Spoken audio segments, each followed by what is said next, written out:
ये सुनने के बाद शायद बहुत से बच्चों पर यह बात नागवार गुजरे कि मौलाना माँ बाप का दर्जा इतना बता दिया।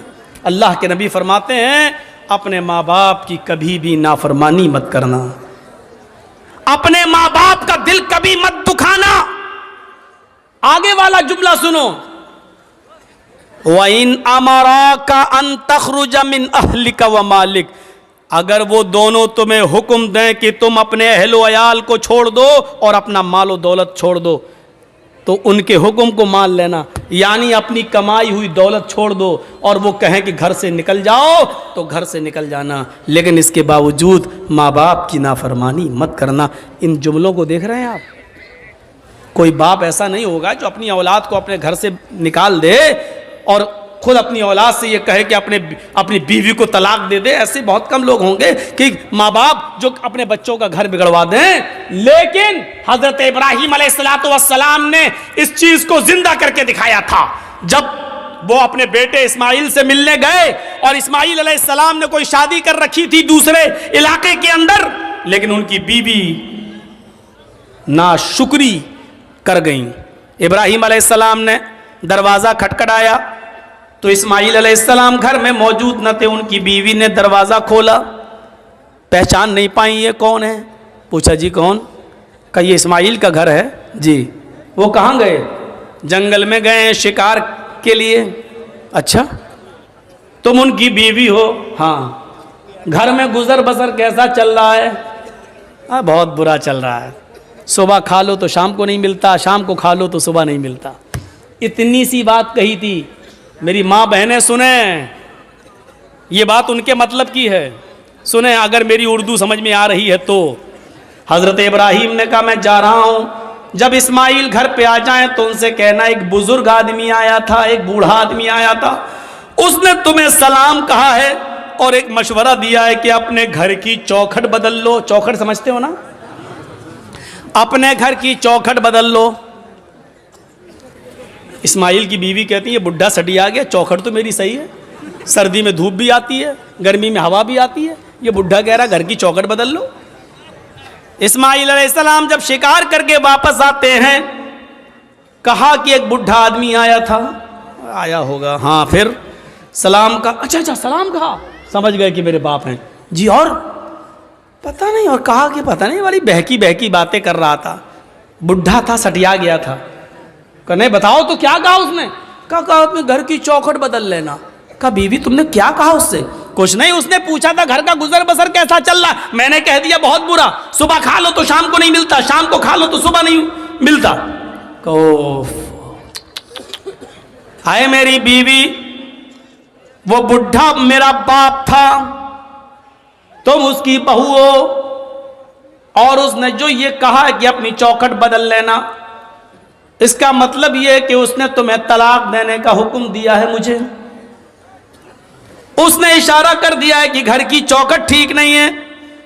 आपकी बीवी तो ऐसी होनी चाहिए, चाहे उसे खाना मिले या न मिले, हर हाल में वो अल्लाह का शुक्र अदा करे, और उसको ये कहना चाहिए कि हम हर हाल में अल्लाह के शुक्रगुजार हैं, उसने जिस हाल में मुझे रखा है ठीक है। लेकिन तुमने ये जुमले न बोलकर ये कह दिया बहुत बुरा हाल है, सुबह खा लो तो शाम को भूखी रहती हूँ, शाम को मिल जाए तो सुबह भूखी उठती हूँ। ये जुमले तुमने कहा, तुमने अपने रब की नाशुक्री की, अल्लाह की नाफरमानी की है, नाशुक्री की है, और मेरे बाप ने तुम्हें तलाक देने का हुक्म दिया है। अब तुम एक पल भी मेरे साथ नहीं रह सकती हो, मैं तुम्हें तलाक दे रहा हूं। इतनी सी बात पर तलाक? तुम तो अपने शौहरों से पता नहीं क्या क्या कह देती हो। जा, पूरे महीने की तनख्वाह मिल गई, फेयर एंड लवली कब की खत्म हो गई, अभी तक नहीं ला रहे। पॉन्ड्स क्रीम कब की खत्म हो गई, अभी तक नहीं ला रहे। जब से तुम्हारे घर में आई हूं परेशानी तो हूं, आराम मिला कब? या अल्लाह, कितने खतरनाक जुमले हैं। इन जुमलों को जबान से कहने से पहले तेरी जबान कट के जमीन पर गिर क्यों नहीं गई? ये जमीन फट क्यों नहीं गई? तू इस जमीन के अंदर समा क्यों नहीं गई? कैसे ये जुमले तेरे मुंह से निकल जाते हैं? दोबारा उन्होंने जब दूसरा निकाह किया और शादी की, फिर एक अरसे के बाद इब्राहीम अलैहिस्सलाम जब दोबारा गए, इस्माइल शिकार के लिए गए हुए थे, दरवाजा खड़खड़ाया, दूसरी बीवी निकल के आई। आप कौन? कहा मैं फला जगह से आया हूं। इस्माइल कहाँ है? वो शिकार करने गए हैं। अच्छा ये बताओ कि तुम्हारा गुजर बसर कैसा चल रहा है? अल्हम्दुलिल्लाह, बहुत अच्छा, हर हाल में अल्लाह का शुक्र है, अल्लाह ताला ने मुझे जिस हाल में रखा है मैं उस हाल में खुश हूँ। इब्राहिम अलैहिस्सलाम ने कहा जब इस्माइल आ जाएं तो कह देना एक बुजुर्ग आया था, उसने तुम्हें सलाम कहा है और कहा है कि अपने घर की चौखट को बरकरार रखना। ठीक है, घर की चौखट। वो भी ताज्जुब करने लगी, घर की चौखट ठीक है? अरे हमने कब कहा गलत है? तुम होते कौन हो मशवरा देने वाले? ठीक है तो ठीक ही है। जब बीवी को पूरी बात बताई बीवी ने इस्माइल को, तब कहा कि वो चौखट तुम हो और इब्राहिम अलैहिस्सलाम मेरे बाप ने कहा इसको बरकरार रखना क्योंकि तुमने अल्लाह का शुक्र अदा किया है। शुक्रगुजार औरत को तो पूरा वाक़या बताने का मकसद यह है कि माँ बाप की बात मानना। घर बार से निकालने को कहें तो निकल जाओ, लेकिन माँ बाप के सामने उफ भी मत करना। कितने लोग हमसे मिलते, मौलाना मेरी औलाद मेरा कहना नहीं मानती, मौलाना मेरी औलाद मेरा कहना नहीं मानती। कुछ ऐसी तकरीर करना कि औलाद को कुछ असर हो। हज़रत उमर फारूक के पास एक शख्स आता है, हज़रत उमर फारूक के पास एक सहाबी आते हैं और कहते हैं कि अमीरुल मोमिनीन मेरा बेटा दिन पे दिन नालायक होता जा रहा है, दिन पे दिन मेरा बेटा नाफरमान होता जा रहा है, उसको आप बुलाइए और उसको समझाइए। सुनो, इब्राहिम हज़रत उमर ने कहा अच्छा बुलाओ बेटे को। बेटे को बुलाया गया। हज़रत उमर ने कहा ये तुम्हारे बाप हैं? हाँ। खूब डांटा, शर्म नहीं आती? इस उम्र में अपने बाप को सताते हो, नाफरमानी करते हो, अपने बाप का दिल नहीं रखते हो, अपने बाप का काम नहीं करते हो। पूरा डांट चुके और जब थक गए डांट डांट कर हज़रत उमर, तब बेटा बोला अमीरुल मोमिनीन अगर समझा चुके हो तो मैं कुछ बोलूं? कहाँ बोलो क्या है? अब मेरी भी कुछ सुनेंगे? कि हाँ बिल्कुल तुम्हारी भी सुनेंगे। कहा ये बताइए कि सारे हक बेटे का ही है कि बाप के लिए ये करे? बाप के ऊपर भी कुछ जिम्मेदारियां हैं कि नहीं? कहाँ हैं? कहा बताइए क्या है? हजरत उमर ने कहा 3 जिम्मेदारियां बाप के ऊपर सबसे पहले आयद होती हैं। पहली जिम्मेदारी ये कि जब घर में बच्चा पैदा हो तो उसका अच्छा नाम रखा जाए। दूसरी जिम्मेदारी बाप के ऊपर यह आयद होती है कि जब वो 7 दिन का हो तो उसका अकीका किया जाए। तीसरी जिम्मेदारी बाप के ऊपर यह आयद होती है कि जब उसका बेटा बालिग हो जाए तो उसकी दीनदार और शरीफ घराने में उसका निकाह कर दिया जाए। ये 3 जिम्मेदारी बाप के ऊपर भी आयद होती है। अब लड़के ने कहा अमीरुल मोमिनीन जरा मेरे बाप से पूछो इन तीनों कामों में से क्या काम किया मेरे साथ? अच्छा पूछो, इसने जब मैं पैदा हुआ तो नाम क्या रखा? हजरत उमर ने कहा क्या नाम है? उसने अरबी में एक जुमला बोला जिसका उर्दू में तर्जमा होता खटमल। क्या नाम है तुम्हारा? का खटमल है। का ये नाम रखा है मेरे बाप ने। 7वें दिन का हुआ, पूछो अकीका किया? नहीं किया। और जब बालिग हुआ तो मेरी शादी भी कर दी, पूछो दीनदार लड़की से की? तो कहा कैसी लड़की से की? कहा डायन से कर दी। वो हमें इसके खिदमत ही नहीं करने देती है, वो कहती है हट नहीं तेरा बाप ने चल, वो हमें समझने ही नहीं देती। जब मेरे बाप ने ही मेरे हुकूक अदा नहीं किए तो मुझसे क्या उम्मीद रखी जा रही है। अब हजरत उमर ने बाप को डांटा। दोनों तरफ हैं इस्लाम के मामलात, लेकिन माँ बाप को एक दर्जा हासिल है। कुछ दुनिया में ऐसे लोग भी गुजरे हैं कि जब मामून रशीद का इताब आया, खलीफा जब मामून रशीद का इताब आया तो यहया बरमकी और उसका बेटा फजल बरमकी और उसका बेटा यहया बरमकी, ये दोनों के दोनों मामून रशीद के इताब में आ गए और जेल में डाल दिए गए। फजल बरमकी और यहया बरमकी बाप बेटे दोनों जेल में डाल दिए गए। बाप बहुत बूढ़ा हो चुका है, सर्दी की रात है, फजर की नमाज में बाप को वुजू बना के नमाज पढ़ना है। बेटा देख रहा है कि जेल में गर्म पानी का इंतजाम नहीं है, क्या किया जाए? तो बेटे ने तांबे के लोटे में इशा की नमाज पढ़ने के बाद पानी भर लिया और अपने बाप को सुला दिया कि अब्बू आप सो जाइए। उस जेल के अंदर यहया बरमकी सो रहे हैं और उनका बेटा फजल बरमकी तांबे के लोटे में पानी लेकर अपने पेट में लगा लेता है। इशा की नमाज के बाद अपने पेट पर वो पानी के लोटा लगा लेता है, तांबे का लोटा, और फजर की आजान तक लगाता है कि पेट की गर्मी से इस ठंडे पानी में कुछ गर्मी आ जाए, इस तांबे के लोटे में कुछ हरारत आ जाए, और सुबह जब फजर की नमाज में मेरे बाप वुजू बनाए तो मैं थोड़ा गर्म पानी अपने बाप को दे सकूं। अपने बाप के गर्म पानी के लिए रात भर तांबे के लोटे को अपने पेट से लगा लेता था और फजर की नमाज में अपने बाप को कदरे गर्म पानी दे दिया करता था। ऐसे ऐसे फर्मा बरदार औलाद भी निकली है। हम किन में हैं, अपने आप को ढूंढें और तलाश करें और गरीबानों के बटन खोल के देखें। हम सोच तो सकते हैं ना हम किस में हैं, नाफरमानी करने वालों में या इसमें फर्मा बरदारी करने वालों में। वक़दा रब्बुका अल्ला ताबुदू इल्ला इय्याह व बिल वालिदैनि इहसाना, अल्लाह के अलावा इबादत किसी की नहीं, और इबादत के फौरन बाद माँ बाप के साथ एहसान करो। व बिल वालिदैनि इहसाना, मैं बड़े ताज्जुब में था कि अल्लाह ने यहाँ पर एहसान क्यों कहा है। एहसान के अंदर हर नेकी शामिल है। ये नहीं कहा अल्लाह ताला ने कि माँ बाप के साथ उनकी बीमारी में अच्छा सलूक करो, ये नहीं कहा। ये नहीं कहा कि उनको खिलाओ, ये नहीं कहा, क्योंकि अगर कह देता खिलाओ तो एक ही माना होता। लेकिन अल्लाह ने क्या कहा, वबिल वालिदैनि इहसाना, एहसान करो। एहसान का मतलब अगर उनको दवा की जरूरत है तो दवा ला कर दो। अगर वो कमर के दर्द के शिकार है, बिस्तर पे लेटे रहते हैं, उन्होंने कहा कि बेटे मुझे ज़रा बाहर बैठने का दिल कर रहा है, तो अपनी पीठ पर लाद कर उनको घर के बाहर उनको हवा खिलाओ, बिठाओ। अगर उनका दिल कहता है कि बेटे मुझे फला जगह लेके चलो, तो उनको अपने कांधे पे उठाकर उधर भी लेके जाना पड़ेगा। नेकी, एहसान में हर नेकी शामिल है, हर नेकी, जिस चीज की भी जरूरत है। हजरत उमर फारूक ने एक सहाबी को, एक शख्स को देखा कि वो खाने काबा का तवाफ कर रहा है और उसने अपनी माँ को अपने कांधे पर उठा रखा है। हजरत उमर फारूक ने उसको देखकर मुस्कुराया, फरमाया तुमने जन्नत कमा ली, तुम अपनी माँ को तवाफ करा रहे हो इस हाल में कि तुम्हारी माँ लंगड़ी है और आंखों से अंधी है। तुमने अपनी माँ को तवाफ कराया, अपनी गोद में लाद कर उसको खाने काबा का तवाफ करा रहे हो, तुमने जन्नत कमा ली। अपनी माँ को तवाफ कराने वाला सहाबी क्या कहता है, अमीरुल मोमिनीन, क्या मैंने अपनी माँ का हक अदा कर दिया? मैं अपनी माँ का पेशाब पायखाना धोता हूँ क्योंकि आंखों से अंधी है, पैरों से लंगड़ी है। मैं अपने माँ का पेशाब पायखाना साफ करता हूँ, इसके कपड़े भी धोता हूँ। मेरी माँ ने तब उम्रा करने की गर्ज से मुझसे गुजारिश की है, तो मैंने उसका तवाफ कराया और अपने कांधे पर लाद कर इसको तवाफ करा रहा हूं। क्या मैंने अपनी माँ का हक अदा कर दिया? हजरत उमर मुस्कुरा कर कहते हैं, अपनी माँ के हक की अदायगी की बात करता है।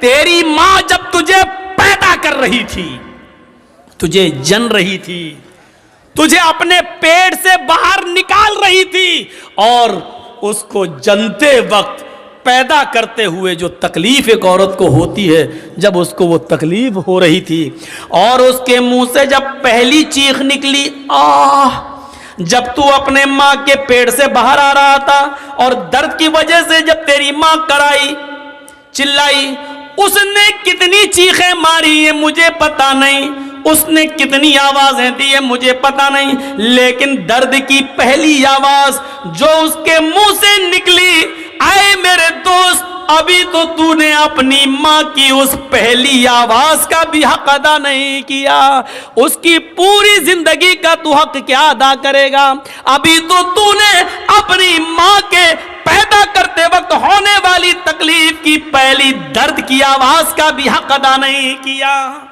आदमी अपनी माँ के लिए कितना भी कर ले, लेकिन अपनी माँ का हक अदा नहीं कर सकता है। नहीं, मुमकिन ही नहीं है कि वो अपनी माँ का हक अदा कर ले। तो दूसरी चीज, वला तउक्कन्न वालिदैक व इन मराकन तखरुज मिन अहलिका व मालिक। तीसरी चीज पर नजर डालिएगा, हमारे मुआशरे के अंदर ये आम हो चुकी है, वला ततरुकन्ना सलातन मक्तूबतन मुतअम्मिदन फइन्न मन तरका सलातन मक्तूबतन मुतअम्मिदन फकद बरिअत मिनहु जिम्मतुल्लाह। आए माज, फर्ज नमाज कभी भी कसदन जानबूझकर मत छोड़ना। फर्ज नमाज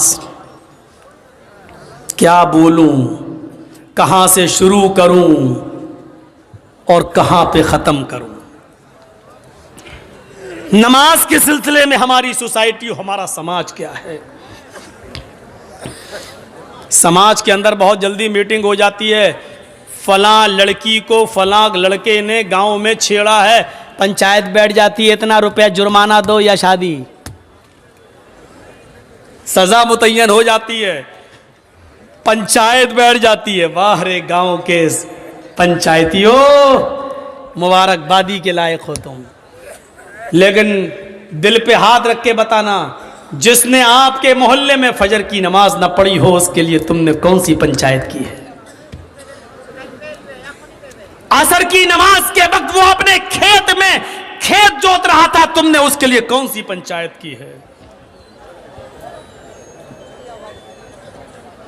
और अगर नमाज छोड़ने पर पंचायत नहीं कर सकते हो तो फिर लड़के और लड़की के मामले में लेके भाग गया या जिना कर लिया और उसके लेके पंचायत इतने रुपए जुर्माना दे लड़के वाला, तुमने फलां की लड़की की जिंदगी बर्बाद कर दी।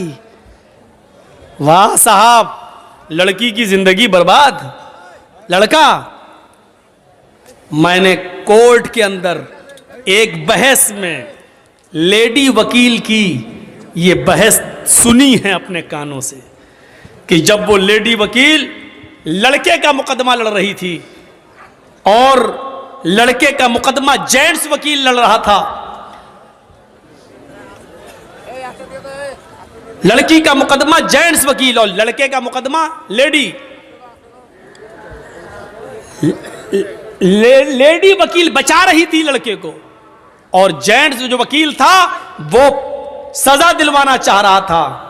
तो उस वकील ने, जो लेडी थी, वो सुई लेकर आई थी, सुई और धागा, और उसने कहा, जज साहब देखिए ये धागा मैं सुई में डाल रही हूं। उस बहस में हम शामिल थे, देख रहे थे, सुन रहे थे।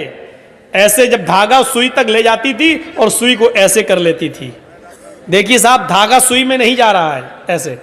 तो जज मुस्कुरा के कहता है, मैडम आप सुई तो हटा लेती हैं तो धागा अंदर जाएगा कैसे।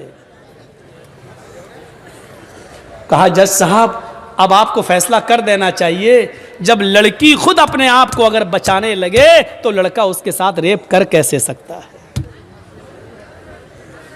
मेरे कहने का मकसद यह है कि लड़के की रेप की जुर्रत तभी होती है जब लड़की की तरफ से उसको इशारे मिलते हैं, उसको मौके मिलते हैं, उसको अवसर मिलते हैं, उसको टाइम मिलता है, उसको जगह मुतय्यन की जाती है। उस वक्त जिना कह लो या रेप कह लो या ये कह लो कि जिना बिर रजा। और फिर जब उस लड़का लड़की से शादी के लिए मना कर देता है तो लड़की इसी रजामंदी के साथ किए हुए जिना को रेप में चेंज कर देती है, रेप में बदल देती है मेरे भाइयों। और जज को फैसला सुनाना पड़ा और लड़के को बाइज्जत बरी करना पड़ा। मुकदमा लड़ने वाली अगर कायदे की हो और बचाने पे आ जाए तो बचा लेती। हम कहां से शुरू करें नमाज का मामला। दो तीन बातें बता दूं, यहीं से अंदाजा लग सकता है कि नमाज का मामला क्या है। अब्दुल्ला इब्न बाज, शेख इब्न बाज से मसला पूछा गया। एक औरत ने मसला पूछा कि मेरा शौहर नमाज नहीं पढ़ता, क्या मैं अपने शौहर के साथ, बेनमाजी शौहर के साथ रह सकती हूं या नहीं। शेख इब्न बाज ने कहा कि उसको तुम नसीहत करो, उसको तुम समझाओ, 3 दिन, 10 दिन, 20 दिन, 1 महीना, अगर वो मान जाए और नमाज पढ़ने लगे तो ठीक। उसने फिर मसला पूछा कि कई सालों से मैं समझा रही हूं लेकिन नमाज नहीं पढ़ रहा है, मेरा अपने बेनमाजी शौहर के साथ रहना जायज है या नाजायज। शेख इब्न बाज ने फतवा दिया कि एक मोमिना औरत का, एक नेक औरत का बेनमाजी आदमी के साथ रहना सरासर हराम है। उस औरत ने फिर पूछा शेख इब्ने बाज से, मेरा हस्बैंड मुझे तलाक नहीं दे रहा है, वो कहता है मैं नमाज नहीं पढ़ता हूं तो क्या हुआ, लेकिन मैं तुझे तलाक नहीं दूंगा, अब मैं अपने शौहर को कैसे छोड़ूं? शेख इब्ने बाज का फतवा था कि जब तेरा शौहर नमाज ही नहीं पढ़ता, और जब नमाज नहीं पढ़ता तो वो मोमिन ही नहीं है, और जब मोमिन ही नहीं है तो तू उसके निकाह में ऑटोमेटिक नहीं है, और जब उसके निकाह में तू नहीं है तो तलाक की जरूरत ही नहीं है। निकाह काजी से फिस्क करा और एक हैज एक पीरियड इंतजार करके अपना दूसरा निकाह कर ले, शौहर तलाक दे या ना दे, क्योंकि बेनमाजी जब मोमिन ही नहीं है तो तलाक की जरूरत भी नहीं है, तो इद्दत गुजार के दूसरा निकाह कर सकती है। यहां से आप अंदाजा लगा सकते हैं मेरे भाइयों कि एक नमाज पढ़ने वाली औरत को बेनमाजी शौहर के साथ रहना जायज नहीं है।